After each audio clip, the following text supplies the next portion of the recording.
Ils sont nombreux, les ressortissants français, à faire la queue devant l'ambassade de la France au Sénégal pour accomplir leur devoir civique. Un vote calme dans l'ensemble depuis ce matin, mais les électeurs saluent une bonne organisation. Très bien, très calme, très discipliné, très structuré, très organisé. Non, tout s'est bien passé, c'est rapide, l'attente n'est pas longue, c'est bien organisé.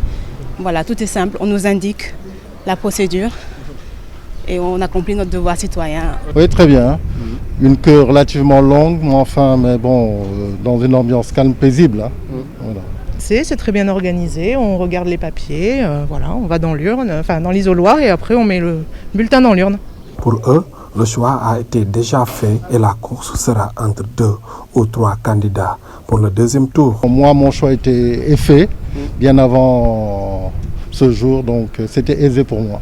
Ouais, c'est assez tendu. Je pense qu'on va avoir du mal à savoir qui va sortir des deux premiers.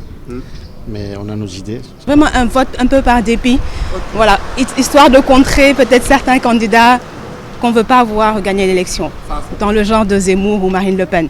Donc voilà, on est obligé quand même de faire peut-être une sorte de vote sanction pour leur bloquer l'accession à la présidence. Ces électeurs français fondent beaucoup d'espoir à l'endroit du futur président. Ne serait-ce que des applications des mesures sur le pouvoir d'achat, des mesures sur l'immigration, sur l'intégration des gens aussi bien ici que là-bas.